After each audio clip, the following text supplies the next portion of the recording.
All right, welcome to episode 24 of Gear Talk. Gear Talk is the show that I do every other week on YouTube, and it's a chance for me to just relax after a long first half of the week. Usually at the office, I get a little busy in the first half of the week, so little time to relax and just talk about skating stuff. I don't get a lot of time to skate during the week. I'm a father of two. I have a great wife and two dogs, two cats, and, life is busy. So I don't get a lot of time to skate during the week, but I always think about skating. And this gives me a chance during the night, kids are asleep, to just talk about skating and get with people who want to talk about skating. So this is Gear Talk. We talk about the geekier side of skating. We talk about wheels. We talk about boots. We talk about liners and insoles and shock absorbers, axles and frame spacers, things that most people wouldn't even consider talking about. That's the stuff that I love. So thank you all for joining. Really appreciate it. And let's get started. So a couple weeks ago, we got our shipment of the 50/50 wheels in. And, these are the first wheel that I've ever made for aggressive. We started Compass, and Compass makes big wheels, so anything 72 millimeter and above. And I started making little wheels, and little wheels to me is anything smaller than 72. So 50/50 is, a company, we make frames. So this is a 50/50 frame. It's for aggressive, and the aggressive frames fit smaller wheels. So these fit a maximum of 58 millimeters. Now you can squeeze a 60 in here if you wanted to, but if you wanted to skate flat, which is what I really like to do, you gotta skate 58 millimeters, and that is the optimal size wheel for the balance frames. So I wanted to make wheels that would fit these frames, and I've wanted to do that for a long time. And I found a great company that made great wheels, and I was able to test their urethane by bringing in the Compass wheels. So we brought in 72 and 100 millimeter wheels, and we tested them for months. And then we brought in a shipment, and we heard what people thought. And they loved the quality of the wheel. A lot of good grip, really fast, really durable. So we knew that we were onto a good formula. All we needed to do is come up with a good profile.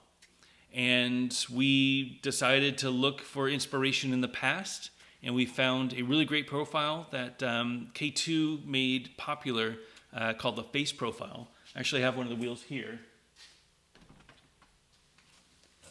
So this is the wheel, and you can see this profile is a rounded flat profile. So it has a little 9 millimeter flat on top, but for the most part it's almost like a bullet, kind of rounded. And it's really great for these frames, and the reason is when you get down on Royale tricks, these wheels can slide instead of stick. And that means that you're going to get a little less wheel bite. Now, you'll still get wheel bite. You're skating flat. I mean, even with, Aeons, you'll get a little bit of wheel bite. With Wish frames, you'll get a little bit of wheel bite. But this is the best that we could do for riding balance frames with a 58 millimeter flat wheel. So I brought the wheels in, and I said, you know what? I've got to skate these wheels. People are asking, how long is it going to last? These wheels are soft. They're 85A. 85A is usually reserved for free skate wheels. So these mushroom blading wheels, these compass wheels, all of these are 85A. So these are the mushroom blading 100 millimeter undercover wheels. They're 85A. These are the Compass 100 millimeter Chapel Hill wheels. They are 85A. These are the 72 mil Durham wheels from Compass. They're 85A. 85A is an amazing hardness for comfort, for skating with the right amount of grip, right amount of speed, but still have a nice, comfortable ride. The problem is that people don't really use 85A for aggressive wheels. The softest wheels that I could find for aggressive are 88A. The Rossi's, the old Rossi's wheels, the Valo wheels were 88A. A lot of stock wheels are 88A. Dead makes an 88A. Undercover makes a bunch of 88As. Very few companies get anything smaller than 88, anything softer than 88A. definitely nothing goes down to 85A. So I wanted to try it. And, we brought in some samples and we tested them and they felt amazing. And, now that people are skating the wheels, the response has been overwhelming. They are amazing wheels. If you like skating flat, if you like a grippy, fast wheel with a little bit of comfort, they are the wheels for you. But there's always that stigma of how long are these wheels going to last? So if you imagine a chart, right? I'll go get all office, enterprise, corporate speak with you. If you imagine a chart, and you got the x-axis being durability, right? And the y-axis being softness or comfort. The more you get comfortable, the less durable you get. It would be like I don't make charts. I write code. I don't really know how charts work. But you would see that, the higher the durability, the less comfort you get. And the softer the wheel, the more comfort. The harder the wheel, the more durable. And that's pretty well known. So usually people like to stick around 88. And that's kind of the sweet spot between 88 and 90 for a good balance of durability and comfort. I decided, you know what? I'm loving comfort. I've been skating these big wheels. I want to go all in on the comfort, and I want to go 85A. But how bad is the durability? That was the question. So I went out and I got my old USD Aeons, and I set them up with my 60 mil USD Aeons, and I skated them for 2 weeks with the wheels, and have been taking pictures to report on how much wear 85A really has and how bad are they. And they've been holding up really great. But I realized that after skating the Aeons, I didn't love the Aeons as much as I loved skating my balance frames flat. The Aeons are an amazing skate, and I feel like I skate really well in them. The problem with the Aeon is because of the way that the two middle wheels are shifted. I don't know that I have them here. I swapped them out. Because of the way that the two middle wheels are shifted, you've got almost an anti-rocker setup between these two wheels. So these 1 and 2 and the 3 and 4, they're really close together, which means that there's a big groove in the middle, which means that it's kind of like an anti-rocker setup. You don't have all 4 wheels the same distance apart. And for me, when I'm skating flat, I really love that feeling. Otherwise, I just skate anti-rocker and not worry about any wheel bite, not worry about middle wheels, save some money. I'll just skate juice blocks and I'll be fine. So I wanted to see what it felt like with balance frames. And I said that I was going to skate these Aeons for a long time. I decided against it. And there's 2 reasons. One is the wheelbase thing. I didn't really like the wheelbase as much. The other is the sole wasn't great. I've heard that the newer Aeons are much faster for sole tricks. These Aeons that I have are the white ones. I think they were the first version. They're not great on soles. I don't know why, but for whatever reason, they just feel sticky. I go to my local skate park in Durham, and I jump on Mizu, and I just kind of stop on the ledge. And I just sit there, and I'm like, okay, let's keep going, guys. And then I jump off and walk away. And that's not fun. So I wanted to get a skate that felt really solid with soles. And I went back to my USD 7s. So here they are.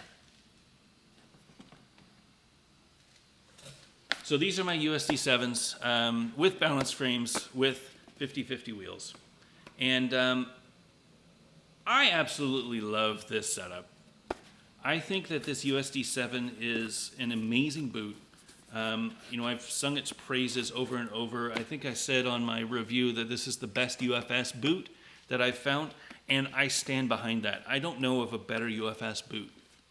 I think that the internal shock absorber that this provides, the stiffness of the boot, the no crazy screen printing, there's a single USD logo right there, that's it. It's nice and clean. It's a really easy boot to get into. It's a wide boot, so it fits a lot of feet. The sole plate is amazing. It's made out of this really fast material, and because it's made out of a fast material, it is a sole plate that straps onto the boot. You don't need to wear this sole plate, I think, in order to skate. You could just put this, maybe you can, I don't know. I haven't taken this off. But the sole plate isn't part of the boot, and that is the big problem with the Aeon, that the Aeon needs to have the same material for the sole plate as it does for the boot. And that means that they're limited in things that they can use. Because you don't want this hard, fast material as a boot because it'll grind down really fast. It might crack, things like that. It's not designed for that. But for me, I absolutely love these USD 7s. I am skating the same wheels. So you can see the wear. This is after 3 hours of skating. The wear is holding up great. I mean, these are 85A. I see no reason that these are going to wear any faster than any other wheels on the market. They're probably not going to last as long as my Conjure flats that are 95A. Those things will last forever. They'll probably last, about as long as an 88A from any other company. I haven't tested them that long, but if you can get, a good 3 months of use out of them, I think that's worth it. But I'm going to keep skating them, keep feeling them, keep seeing what it feels like and how quickly they wear down. And I'll report back, check out the channel and check out Fatih Frames on Instagram. I'll be posting the pictures there so that people can follow it. But yeah, this is my current setup. So for aggressive, I'm going to be skating this USD 7 with the yellow balance frames, flat 58s, and grind plates. So what is a grind plate, you might ask? Well, it's an excellent question. So this is a grind plate. So a grind plate is something that if you were a skater in the 90s, you definitely had grind plates. And whether they were from 50/50 or mid-coast or hardcore or scribe or CDS or Senate, everybody made a grind plate. There were plenty of companies that I didn't even mention. Grind plates are just a really thin piece of plastic, usually around 1/4 inch, that mounts to the side of your frames using your axles, and it gives you a grind area for front side tricks, for sole tricks when you want to put that front foot out. Anything on your inside edge, a grind plate will help with. Now, typically they're machined out of UHMW. That's an acronym, ultra high molecular weight plastic. I only knew that because I used to make them back in the days, and you would know those things. But these are special one-offs that my friend Andrew Kingery made for me to test. I've been talking to him about grind plates since I brought back 50/50 and said, wouldn't it be cool if we had grind plates? Like, just the look of a grind plate, it's just cool. Like, I don't know. I love the nostalgia of it. Like, this brings back a lot of memories. This setup with just a big old grind plate, big beefy grind area.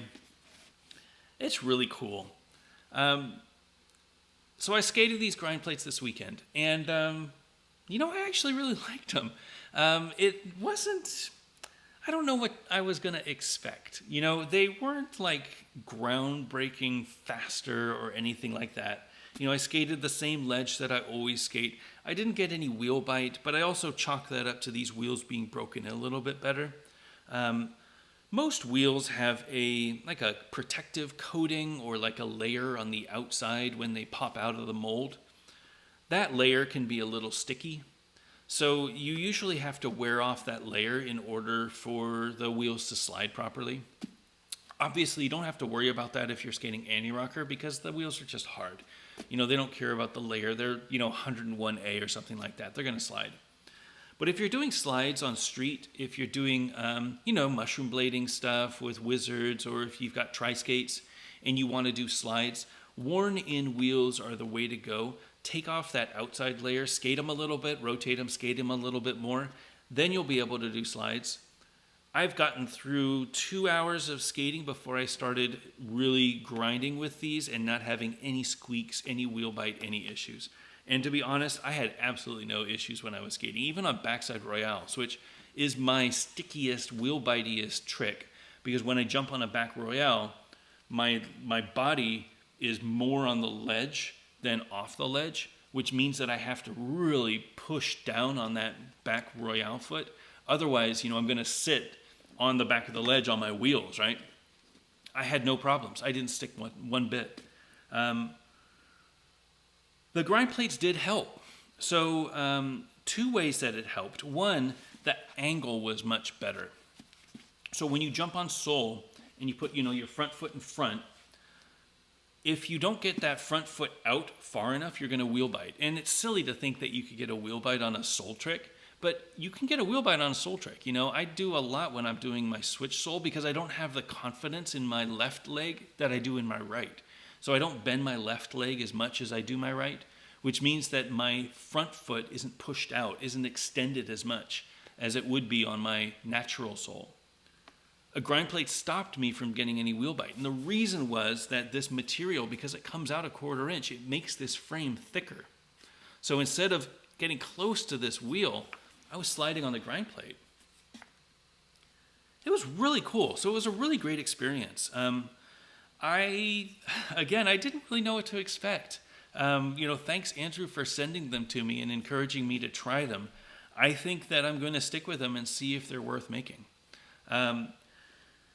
Yeah, I think they're great. So nothing to report tonight, of course. I'm still testing them, and I won't sell anything that I don't believe in. I don't know about the value of these grind plates, but they sure look cool. I love just little accessories on skates. That's why we provide 3 different colors of stickers for all of the balance frames, just so that you can put whatever color you want. If you want a white sticker on a black frame, go for it. Like, we got them in the box. You can do anything you want. And if you want custom stickers, you can reach out to me and I'll make some custom stickers for you. But the skating is all about, your unique personality and expression. And for me, I think grind plates is just another thing that, I don't know, it's just kind of cool. It's kind of like a throwback to the old days when, all we would do was front sides and back sides and sole grinds. And I really enjoyed it. So nothing to report. I really like these skates, though. I think that the USD7, if you can still find them, are probably the best UFS skate out there. I have not skated all of the UFS skates. I need to. There's a bunch more that I haven't done, but for my money, from the skates that I've tested, the USD7s are the way to go.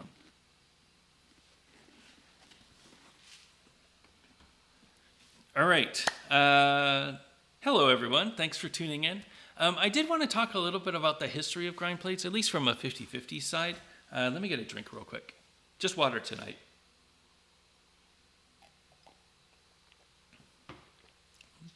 Before I go on, let me check the comments and see if anybody has any questions.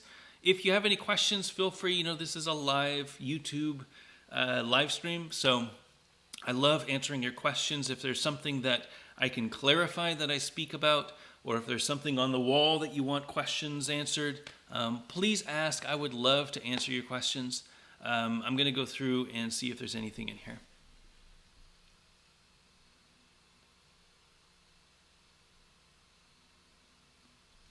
Oh, and I do ask, if you leave a comment, it's easier for me to find a question if you tag me in it. So just use the @ back to blading and it'll show up in there with a little yellow highlight. Don't abuse it. If you just want to get my attention, don't do that. Like, if you need I read all the comments afterwards. I always watch the live stream and see how bad I do. But if you have an actual question during the live stream, at me so that I can get at it and that I can pick it up. I want to make sure that I answer every question.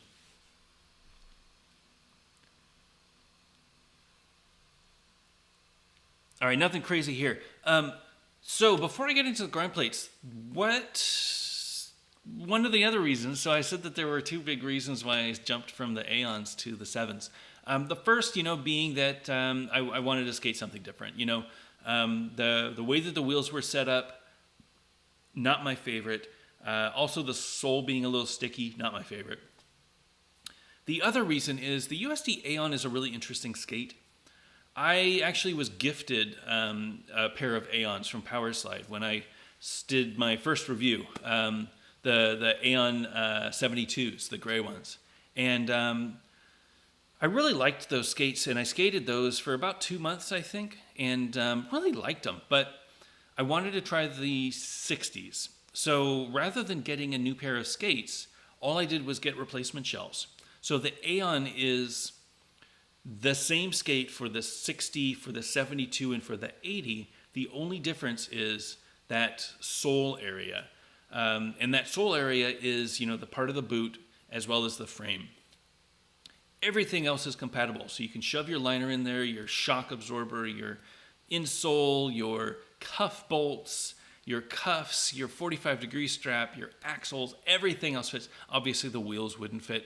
I mean, if you wanted to, you could fit 60s in your 80 mil Aeon frames, but that's silly. Don't be silly. So I wanted to skate the 60, so I got a pair of the 60 mil shells, and I set them up with my 72 mil setup. And I really loved them. You know, this was the 60s that I skated, but I really want to skate the 72s again. You know, it's been a long time since I've skated 72s.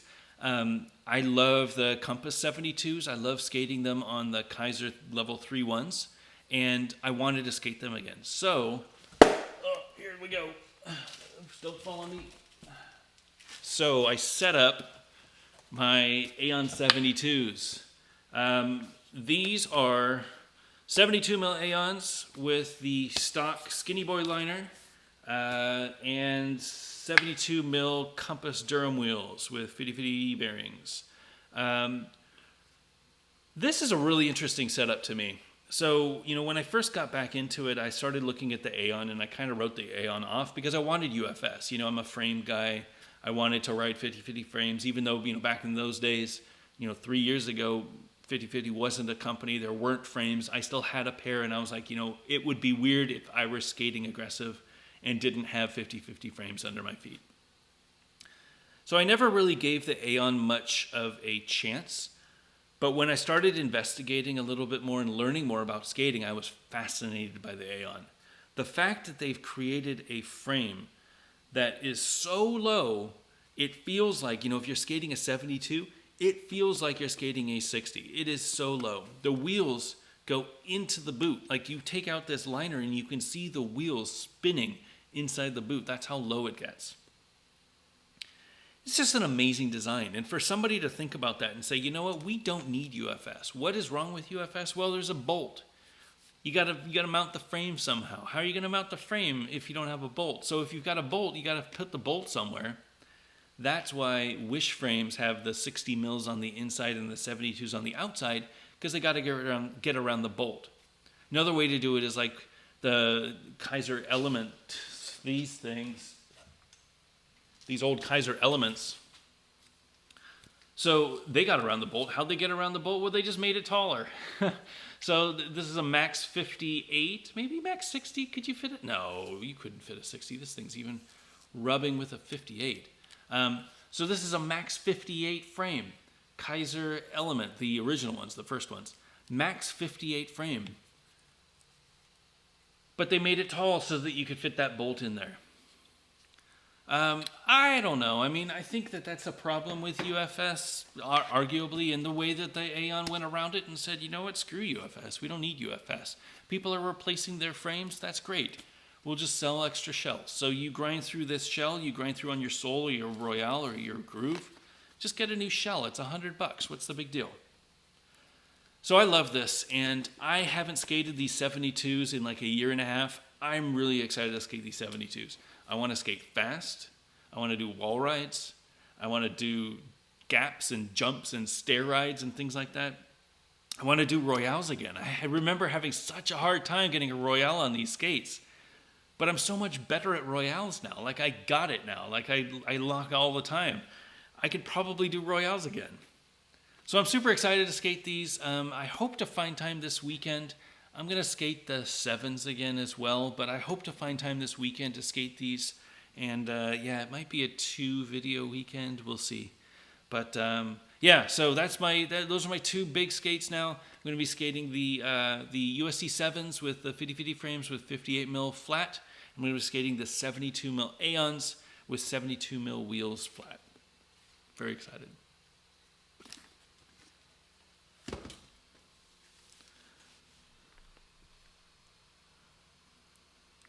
All right, getting some questions, great questions. Sasha, I will get back to your question. I see it, I will get back to it. Hardcore inliner, do you think going back and forth between skates make it harder to progress? Absolutely, it makes it harder to progress. It sucks going from skate to skate, I'll be completely honest. Do y'all remember this thing? this, ugh, this crazy K2 front street that I skated for a month and a half. Oh my God. Like, this thing was so bad for me. And I know a lot of people love it. I mean, Be Free seems to be doing a great job on his, but this was not a good skate for me. And I didn't progress at all. I mean, if anything, I lost tricks, you know? It just felt horrible to skate, and I didn't want to skate them. I think this is when I was doing most of my compass testing. So I was skating big wheels more than anything, because I didn't want to skate these skates. Ugh, I can't believe these skates. Why is the toe so far up in front of the sole plate? Look at this thing. K2. You know what sucks about K2? They have this skate. So this is that K2 Fatty. I have a friend Bryce, who skates with us in Raleigh, who just got back into it and got a pair of these skates in some thrift store and started skating them. These are the K2 Fatih Pro, not the old ones. These are probably from 2010 or so. Look at how badass these skates are. Like, these are amazing skates. So that sole is like a little raised area sole. It's got two little grind areas. That's all you need. Like, look at this thing, this big front street. It's got no raised area. It's just a single flat area. You need a little bit of raise. You need a little less resistance under here. It's got the backside plate that you can replace. This thing has that whole sole as a backside plate. It doesn't line up right. This one lines up a little wacky too. This is kind of like the old style of Royales, where you kind of have your ankles cocked at like a 20-degree angle, so that you could Royale like the old TRS or like the Razor's Flat used to be. K2, you should bring this back. This would be the time to bring back the K2 Fatih Pro. There are so many people who are looking for it. I mean, look at what Rossi's is doing with the Majestic or the Fifth Element. There's no reason you couldn't bring this skate back. This is an amazing skate, and right now this is the time to do it. You bring it back with the old classic, with this old crazy colorway. Oh my God, you know how many K2 Fatih Pros they could sell if they brought it back and it looked just like this, but it had UFS and this crazy like setup? Tell me you wouldn't buy it. Let me know in the comments if you would buy a K2 Fatih Pro that looked like this with the burgundy. I know I would. Great skates. All right, don't follow me. All right, let me put these skates back.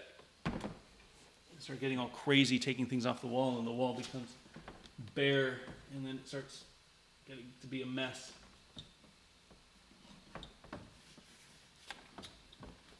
Anyway, yes, to answer your question, it sucks. It sucks changing skates.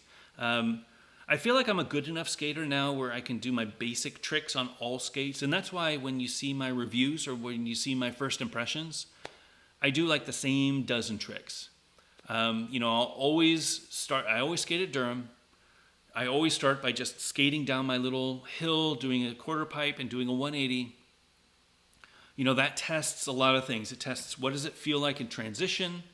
It tests what does it feel like when I'm striding, because I can get some good speed there. It tests what does an air feel like. So does it feel like when I'm jumping, are the skates attached to my feet, or do they feel like they're flopping around a little bit?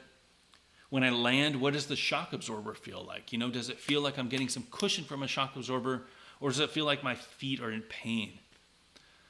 Then I do grinds. And Durham is a great place for that because the curve in front sucks to skate, but I can tell how fast the sole is going to be based on how well it grinds there. And that's why you know that the Aeon is a slow sole versus the 7, which is a fast sole. So I do a sole, I do a Mizu, I do a sole, I usually do a mistrial. I do the Mizu first because it's my comfort trick. I do the sole because, it's kind of the standard trick. I do a mistrial to see what it feels like to get down low with the skate. That's my lowest grind, if you got to really squat down to get that mistrial down. I do a true Mizu. I'm still not super confident with those. Those aren't first try tricks for me. But I then can test if the buckle, it's serious. When I miss that true Mizu, I can test and see if the buckle protector works. So if I do a true Mizu and I miss that sole foot, boom, it's going to hit. and it's going to pop off the buckle. And the Seba actually did that a couple of times. So, Seba buckles are not great. So I do that and I test that. And then I go the opposite way and I do a zero spin porn star. I do a zero spin soul grind.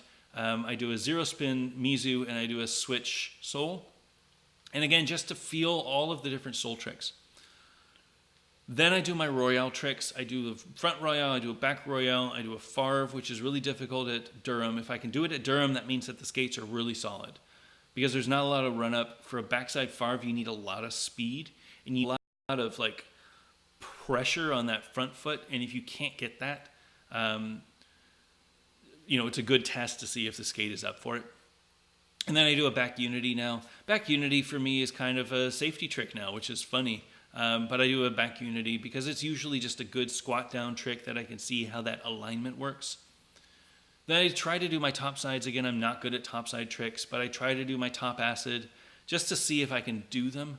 If the cuff is squishy, I can usually do them really well. If the cuff is tight, like on the 7, like on the, what was another tight one?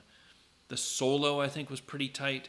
It's harder for me to do those top acids, and then I do a kind grind, and it's harder for me to do those with tight cuffs. So those are the things that I test whenever I do it. There is actually a method to my madness.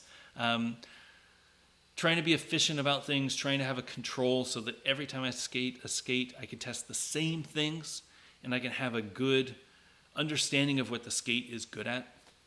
Of course, that means that it's harder for me to progress. So I do plan on sticking on these USD 7s for a while. I don't have any new skates here that I'm going to be testing, aside from the Solomons that I'm going to skate, but I don't have any plans on skating them. They're just going to be skated. They're on deck, but I'm not going to skate them right now. So yeah, answer your question, it does suck, but I'm getting better at it. And slowly but surely, I'm going to progress. I just got to get back to where I was, and then I'll be able to progress a little bit more and then test out some new skates.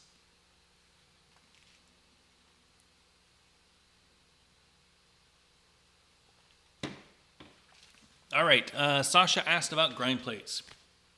And specifically, are they coming out for 50/50? Well, I don't know. I think that eventually we will come out with a grind plate. I don't have any timing. I don't have any announcements. I don't even know what the grind plate's going to be like. I mean, so the grind plates that I'm testing now, they're just fun.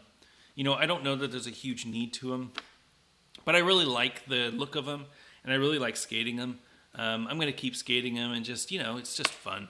But there has been a really good response, and people, I don't know if it's the nostalgia or if people have a purpose for them, but they're looking at grind plates and they're saying, I want to get grind plates. So what I wanted to do is I actually pulled out a few of the grind plates from the vault. I actually have a 50/50 vault. It's a box that I seal up that has some of the old products in it. And I wanted to share some of the old grind plates. I've done this before, but this is going to be more specific to the years of the grind plate, and talk to you about what makes a grind plate and why the grind plate was what it was and how it progressed from the beginning to where we ended, and maybe we don't need any grind plates. So the first ever grind plates that 50/50 ever made were not these. These are powder-coated steel grind plates. These things are designed for vert skating, really. So this was the Rene Holgreen grind plate. This is steel. There was a grind plate that came before this that was a mix of this steel, and then it had a really fast plastic on the outside. So it looked like you would take a grind plate and one of these, and you would put the grind plate on top. So you'd have double decker. So you'd have plastic on the outside, metal on the inside, and then you'd have your frame. And the purpose of that was you would still get a really good grind because that plastic on the outside would grind really nice. But eventually you would grind through that plastic and you would start hitting metal. There's nothing worse than jumping on a ledge or something and just hitting metal.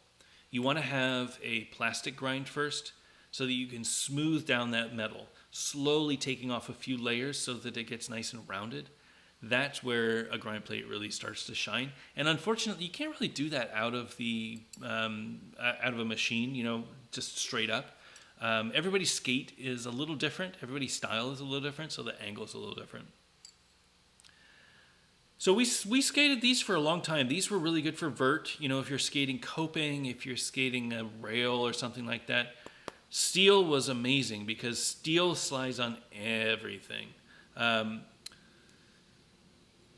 Steel is a really, I don't know, you can't really color them, so this is powder coated. What powder coating, I don't really understand the process of it, but basically this paint ends up on it. It's kind of like a spray paint, but it's not. It gets like charged to I don't know how it works. I'm making things up. But it does flake off. That's the problem. So if you skate these grind plates enough, you can see the color kind of flaking off. That's not good. But these were really the beginning. These were like the ones when 50/50 started becoming a real company. And these are designed for 6mm axles. They would sit on the inside of your frames. And they're really, really cool. I'm really, really happy to have a pair of these. And that was probably around 1994, maybe 1995 that those came out. Next, 50/50 came out with plastic grind plates. So this is kind of when grind plates started making a hit on the scene and when there were a ton of grind plates out there. CDS came out with grind plates. CDS was in Detroit, and these were the 50/50 plastic grind plates. These were 1/4 inch. These are the ones that Andrew Kingery modeled, the ones that I'm skating now off of. These are pretty cool. They are for Jean-Jean Chenet, who was a skater in Belgium, I think. But they fit on, most of the skates for the time, the Majestic 12, the Rollerblade Lightning, Trooper, the Tarmac CE. That's what they were designed for, and the material was designed for making it fast. It was designed for strengthening the frame because most of the frames back then didn't have really good H-blocks, if they had an H-block at all. So you would grind on this, and this would be the really fast material that you would be grinding on. You wouldn't really be grinding on the frame. It would just be this grind plate.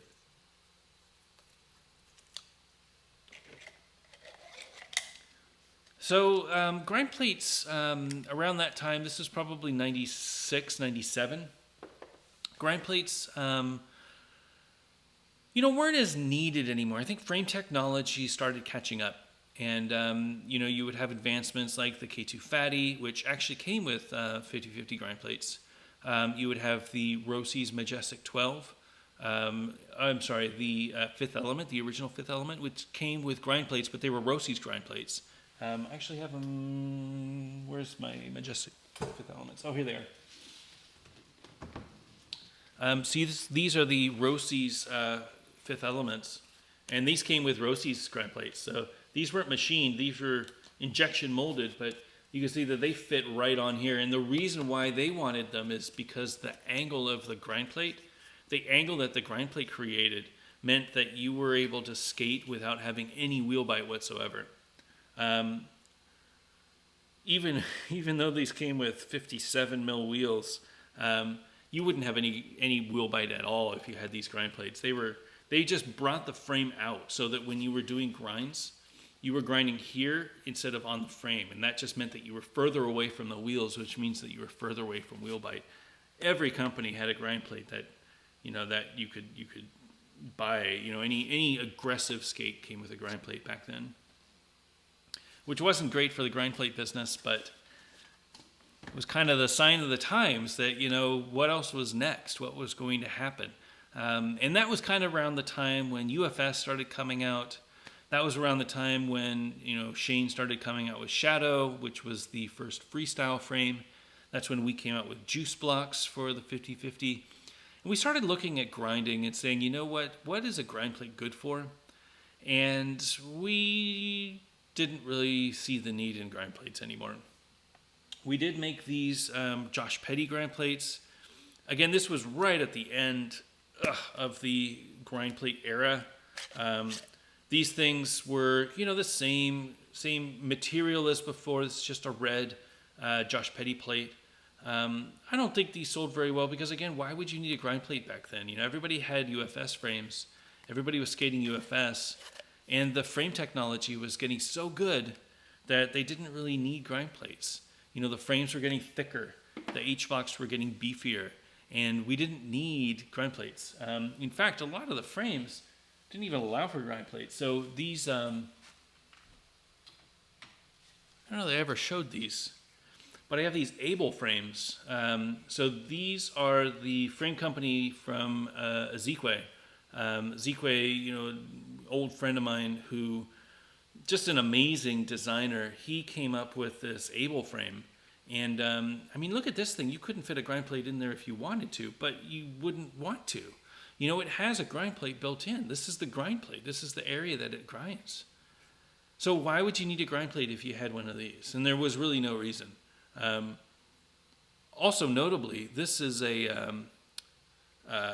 probably the first example of wheel bite protection. So this H-block actually extends lower than the frame, which means that when you fit a wheel in there, you actually got a little bit of wheel bite protection. Now, it's not as obscene as like the K2, this K2 frame, where you've got, a really low H-block, groove with wheel bite protection, or, you could go so far as the Aeon or the Wish frame, where it's got, more like juice blocks instead of wheel bite. It's like its own grinding area, its own groove.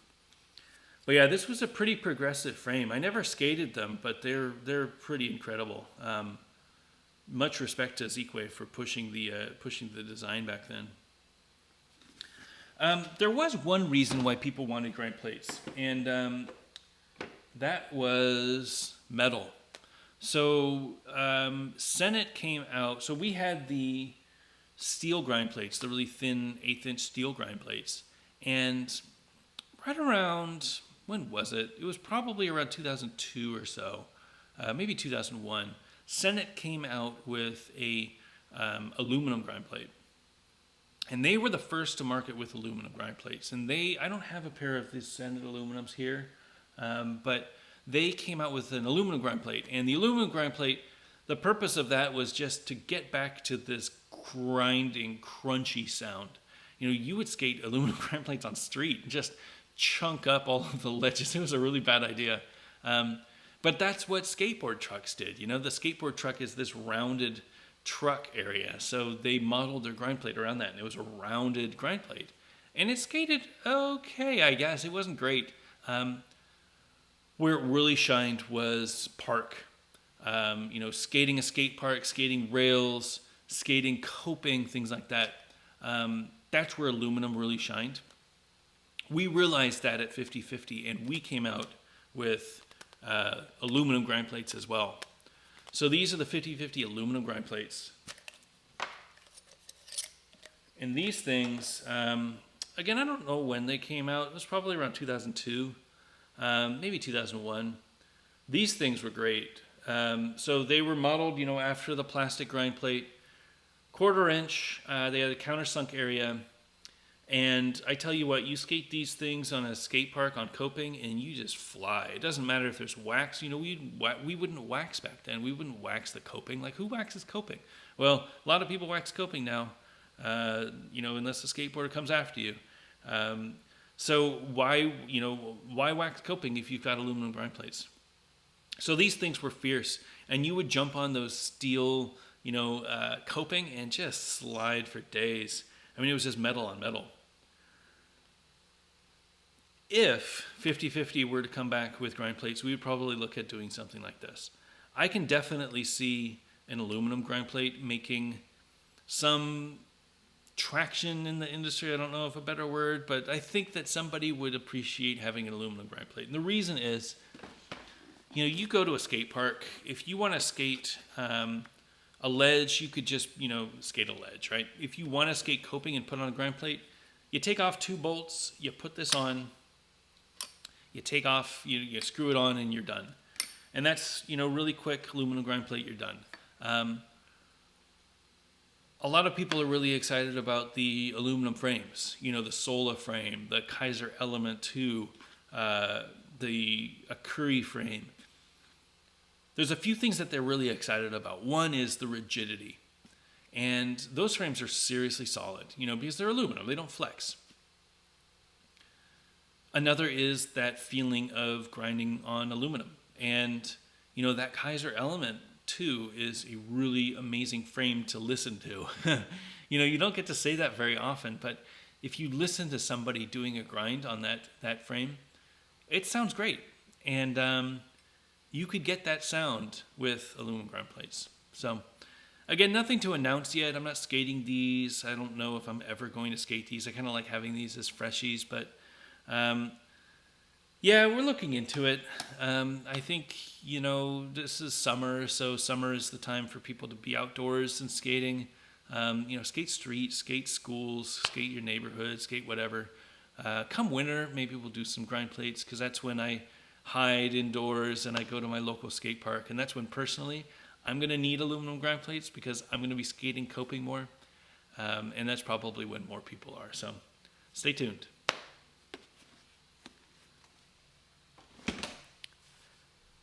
All right. Thank you all for your patience with that. Good questions.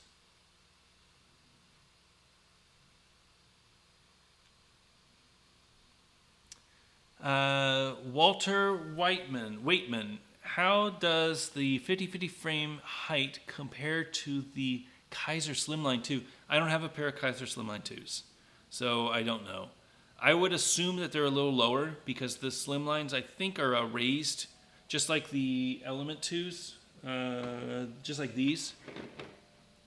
I think the Slimline 2s are a little raised, so they feel like they're a little higher, and that's so that they can get a wider split. I think that the Slimline 2 is only going to be like 3 mil taller than a 50/50. It's not much. It's not much. If you like your Slimline 2s, it's definitely worth riding. They're probably a better frame for skating flat without wheel bite, but they're still going to have that anti-rocker feeling versus skating a Sola frame, skating a 50/50 balance frame, skating a Create Originals frame, skating a Volo frame. Like, having the wheels equidistant, it's trade-offs, right? You can get a better ride if your wheels are closer together, but you're going to get better wheel bite protection if your wheels are further apart. So for me, I like the ride. I don't mind the wheel bite. And again, that's why we made the wheels, so that they would kind of prevent the wheel bite. You still get wheel bite, but it's much less than if you were skating a flat wheel. I think the Kaiser Slimline 2s with the 50/50 wheels would be a pretty amazing setup. And I don't have a pair of them, but I would love to get a pair. So I'm looking into it.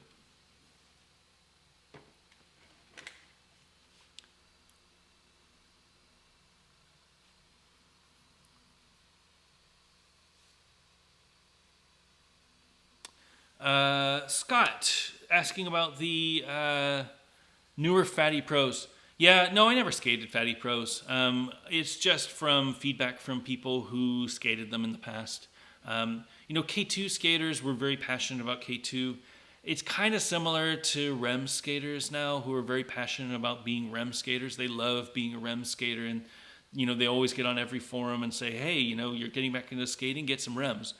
There were people like that about the K2 Fatih back in the days. That means there's something there. I've never had a chance to skate a pair of K2 Fatties that were my size that I really liked. I did skate Fatties back in the days that were a little small, and I kept getting K2 toe, where I would stub my toe a lot, and that sucked. But they were the wrong size for me. I did like the feeling of the K2. I liked the lean back. I felt like it was something unique, and it felt really fun. And I feel like if they had brought back a K2 Fatty that wasn't the front street, that was an actual K2 Fatty, I would definitely skate them, and I'd definitely give you my feedback. I just don't have access to it.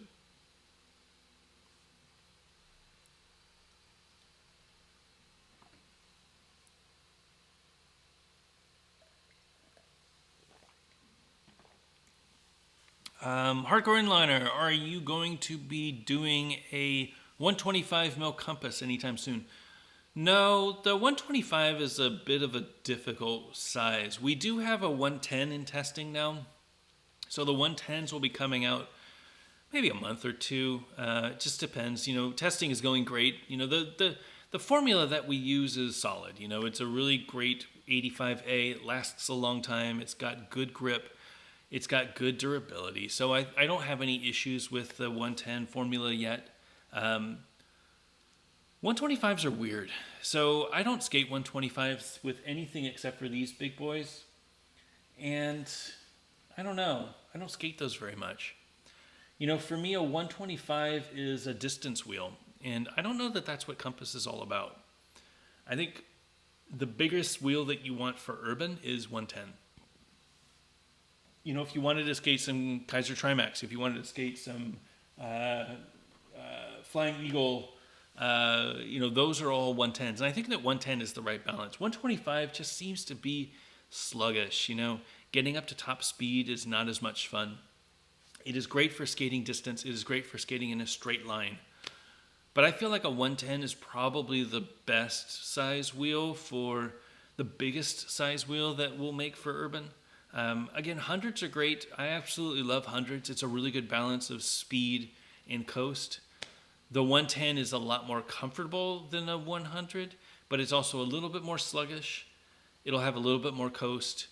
You know, it's all trade-offs, but 110s are coming. I don't know about 125s. I'm not convinced that anybody needs to skate a 125. Sorry.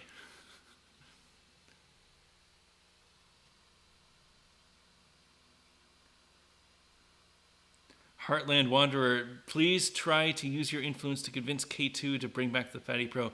Dude, I'm trying to convince K2 to stay in aggressive. That's enough. I mean, I don't have high hopes for the future of K2. I just don't know that they. I mean, I don't know.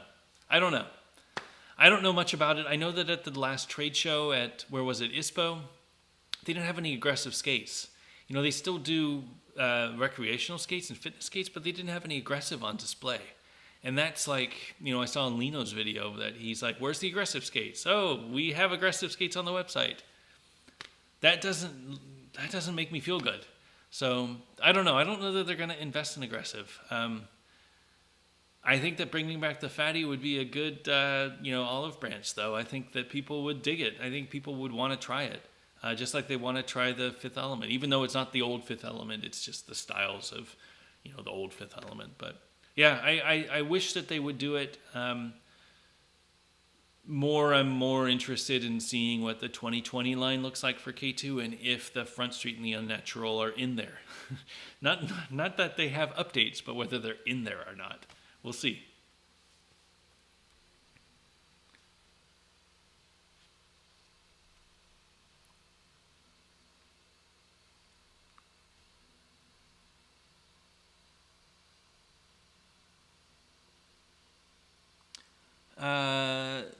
Denzes, which are your top 5 pre-UFS skates? That's a great question. Top 5 pre-UFS. So I'm assuming that it's skates that I have skated. Otherwise, you know, like we talked about, the K2 Fatty would probably be one of my favorites. At least I loved watching people skate them. That's an honorable mention. I'll say the K2 Fatty because it was pretty amazing. You know, the stuff that Jason Marshall was doing in those fatties, the stuff that John Starr was doing in those fatties, they made skating look so good.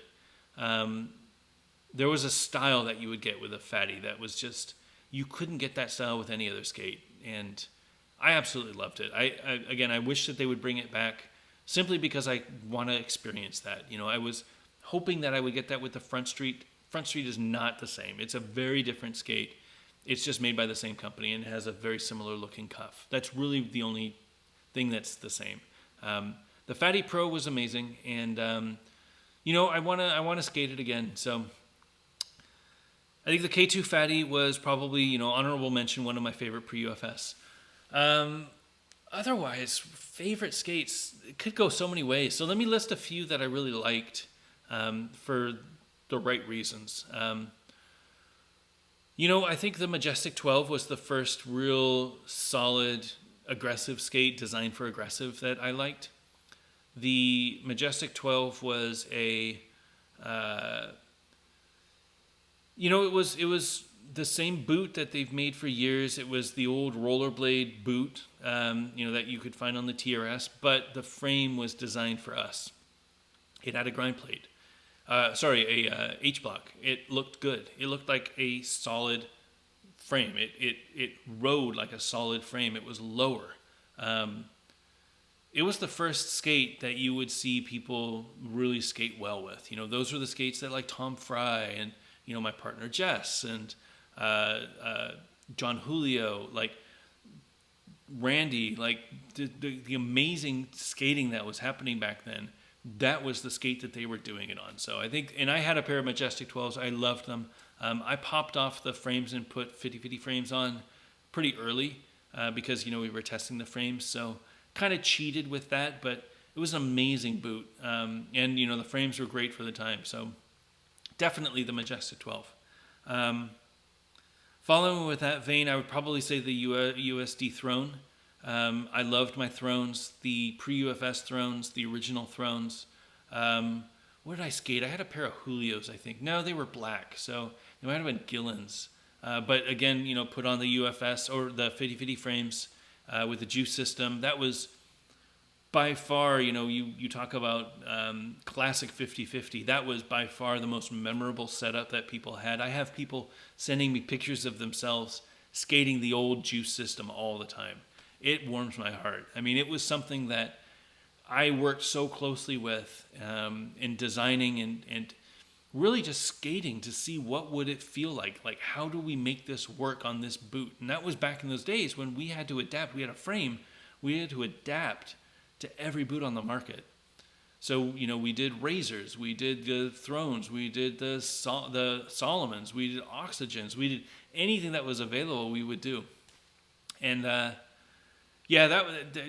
Throne was kind of the baseline. It was like the Honda Civic of skates because you would buy hop-up kits. You would customize it. That was the first real tweaking universal, right? It was a universal skate design. It was the skate that you could tweak and put anything in you wanted. That was definitely one of my favorite skates at the time. I really loved the TRS Access. That is kind of similar to the downtown, this downtown that I have. It's very similar to this, actually. I really liked the Access just because it was, I guess it was UFS. Shoot. Oh well, doesn't count. I'll stop talking. Sticking with rollerblade, though, I did like my Dirks. So I had a pair of Dirks that we shaved off those big bumps, and again, I put 50/50 frames on. That was a pretty killer setup. I skated really well in those. No, were they Daytonas? They were blue, so they were the Daytonas. I skated really well in that setup. I remember I learned kind grinds in those setup, only to lose them. I mean, I wasn't good at them at all, but yeah, I learned kind grinds briefly, and I was able to do them pretty well.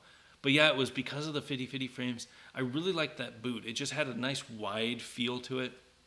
And I feel like the Royale groove, because it didn't have a Royale like plate, you could really lean in on Royales. I remember doing backslides with those skates really well. That was a really good skate. What am I on? 3, Fatty, Majestic 12, Throne. Oh, Fatty doesn't count. Majestic 12, Throne, Dirk. What else did I skate? I really didn't skate that many other pre-UFS, unfortunately. I never skated Solomons. I would be stupid to not say Solomon as, again, an honorable mention for a pre-UFS, but technically because they adapted to UFS, doesn't really count, I guess. Maybe it does. What else is there? Nothing that I can think of that's really good. Except, an announcement. Check this thing out. I need to find his name, but look what I got. These are Oxygen Argons. We finally got a pair of Oxygens in the Back to Blading warehouse. Goodness gracious. So I think that Stuart sent these to me, and if I got your name wrong, I apologize. I will make a correction. I think his name was Stuart. I don't have it in front of me. I totally forgot. Stuart sent these to me. They even have CDS Detroit grind plates. How amazing is that? It was great. It was a great gift. He said that he was going to send them. I was like, dude, like, that's incredible. I never skated oxygens. I never put my feet in oxygens. These are like a size 13 or 12. These things are crazy. So pre-UFS, we made adapter plates for these so that you could fit 50-50 frames on. I think we only made 6 adapter plates, and those all went to Champion Baumstimler, who was a 50-50 rider, champion. But he was a 50-50 rider back in the days. He wanted to skate frames, but he was on oxygen. So we were like, oh, we'll figure it out. What's amazing about these skates is they're just they always were called bomb-proof. They're so bomb-proofed. Like, they have metal grind plates on their sole. Look at this thing. So you would screw this in, and this grind plate, oh my God. Like, I don't know who thought that was a good idea. Like, who's grinding that? Is that for coping, I guess? Coping? The H block was removable, which is interesting. I wonder if that was pre-K2 patent that they had the removable H block, and maybe K2 shouldn't have been suing everyone. Interesting timing. Somebody look into that. But yeah, so they had an H block, and all of these bolts, they weren't recessed. So you would do a sole, and you would grind on these bolts.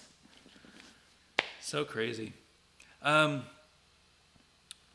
One of the notable things is that you could replace these frames, which was pretty crazy back in those days. I don't know if they sold replacement frames. Actually, I think they do. I think Mike Falcone had a pair of these and had a pair of replacement frames that he saw. 6 screws in the front, 4 in the back. You unscrew them, you take the frame off, you could put new frames on. Really cool. It had this lace protector in the front, so this little cover goes over the top and really sucks your foot in there. Kind of like what the Them 908 does with the little fingers. Sucks your foot in. But look at how tall they are. So this is a size 29.5. Let me see, do I have a big skate? I think these are pretty big. These are those 0.8s. These are a size 29.5, so it's the same, 29.6. Comparing them side to side at the heel, look at how tall that cuff is. Look at how tall that cuff is. It's like a good 6 inches, 4 inches taller. So funny. The cuff itself isn't that bad. And what's weird is, so if you line it up like from the toes, line up from the toes is probably better. The problem is that they had these fins in the back, and that fin made this skate look taller than it really was. Yeah, these things.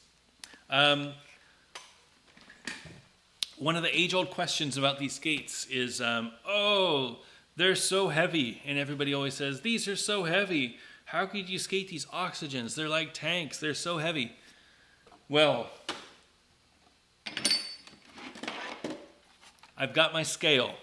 So this should determine for posterity how heavy oxygen argons actually are. Now, let me preface this. Let me set the rules. So I got the scale here. This is an oxygen argon. It's got two wheels, kind of. Wheels. I think these were Beloved wheels that got pretty destroyed. I'm gonna set them up without wheels. I'm gonna take these wheels off. Well, maybe I'll leave them on. Just assume that they have wheels. Maybe we can measure it. I'll get some anti-rocker wheels.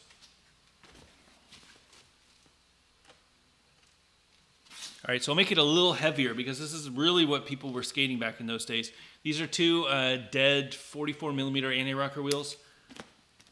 I'm gonna put them in the inside. So this is what it would really feel like. So you got wheels in the front, wheels in the back. You got a grind plate on, and you'll have anti-rocker wheels. All right, so I'm gonna measure in grams so that everybody knows. All right, so measuring. Oops, get this right. All right, there we go. All right.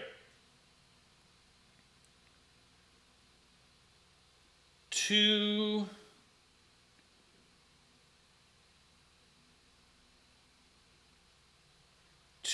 kilograms and 96 grams. So that's 2,096? No. Why is the 9? Weird. The scale. Let me do it in pounds real quick, because this is getting crazy. All right, we'll do pounds. It's easier. I can't read metric. So 4 pounds, 9.9 ounces. That's how heavy the oxygen argon 1 was. 4 pounds, 9.9. All right, so let's start comparing. So I got these. These don't have, these are the 0.6s, 0.8s. What's a 0.8? I don't know. They don't have wheels, so I'm going to put some wheels inside with bearings.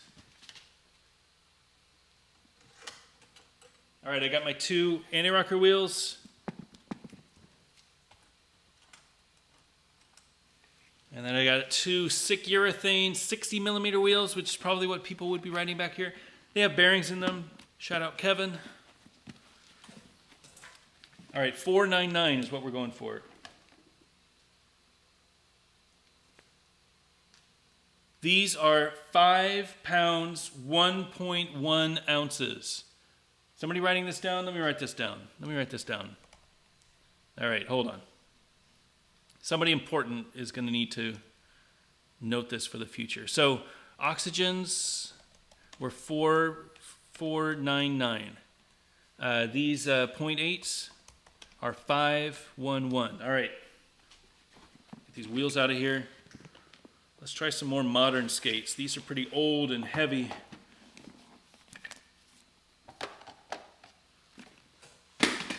Let's get my beloved USD 7s. Let's see how heavy these USD 7s are.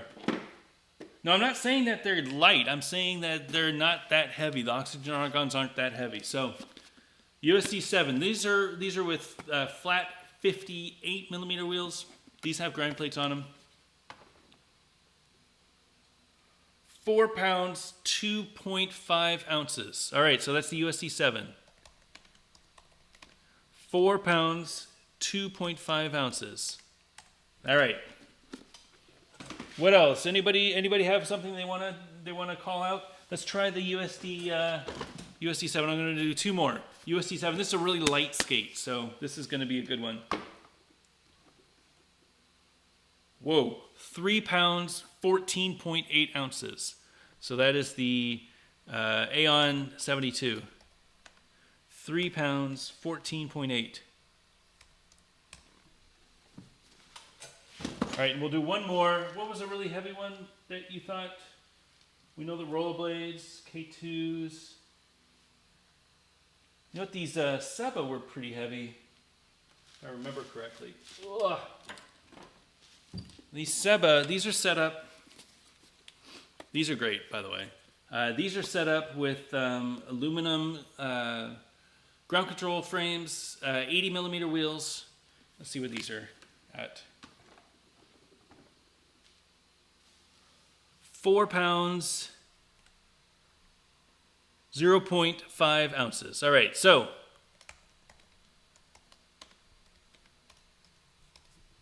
they're definitely a heavy skate. Definitely a heavy skate. No more heavy than the rollerblade skates at the time, though. I think that the rollerblades, anytime you put a skin on, I think you've got some problems. I don't know what made that argon so heavy. It just had. I don't know what made this so heavy. It was just a heavy skate. Like, I don't know if it was the plastic or if it was just thick flat. I don't know, but it was one of the heavier skates, not the heaviest skate. I would say any of the skinned rollerblades are probably going to give the argon a run for their money. I would bet, I don't have a pair, I would bet that the skinned Volos would probably give it a run for its money. Maybe not, but oxygen argons. Stuart, thank you so much for sending these. Absolutely amazing. They will live on the wall. I need to figure out how to hang them up, but these are gems. Thank you again. This is really, really great to have.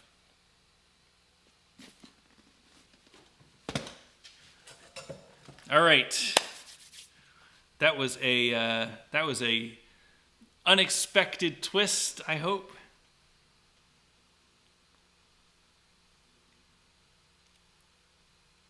You guys want a couple more?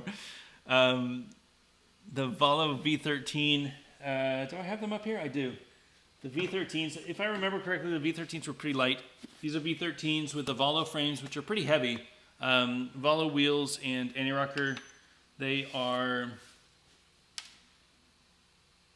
waiting for my scale, 3 pounds 15. 3 pounds 15 ounces. So that's pretty good. I think actually the Fifth Element was pretty heavy too. Yeah, the Fifth Element was pretty heavy. 4 pounds 12.4 ounces. So that was pretty heavy. Actually, my USD 7s are some of the heavier skates. They're heavier than my Aeons. They're heavier than my Sebas. They're heavier than the V13s. So I don't know that heavy really makes that big of a difference. I definitely don't feel any more sluggish with the skates. But if you're looking for the lightest skates, V13s are pretty good. I think the Thems also. These Thems don't have frames on them, but I can put these on. Do I have a set of frames? I can put these on with these balance frames. And some wheels. Yeah, the Them 908s are 4 pounds 1.4 ounces with a single pair of frames. That's a pretty light frame. Not as light as the V13, not as light as the Aeon, but right up there. It's actually almost the same as my 7s. The 7s are 4 and 2.5. These are 4 and 1.4. So very close.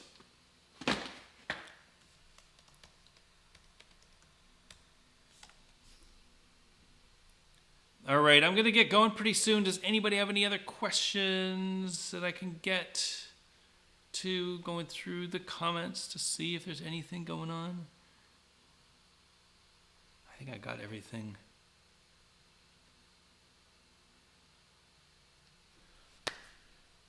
All right. I will post the weights in the comments right now. They're in the live chat. Cobra Kai. There's all the numbers. Thank you all so much. This was a great night. Thank you all for tuning in. I do this every other week, so usually Wednesday nights unless my kids have something going on. Really appreciate the support. Again, it's great to have a community like this that I can talk silliness about skating. Yeah, absolutely appreciate you guys tuning in. Don't forget, blading community. It is the 22nd. You've got this coming weekend and then next weekend for your Mizu. Mizu is one of the more basic grinds that you can learn. Definitely get yourself out there and give a Mizu a chance. If you missed last month because the heel roll was hard, totally understand. Here's your month to get back into it. So a Mizu, backtoblading.com/community. Would love to see your clips. We're going to try to get up to 200 this month.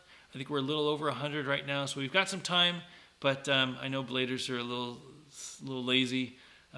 So don't be lazy. Get your clips in. You've got another week and a half before the clips are due.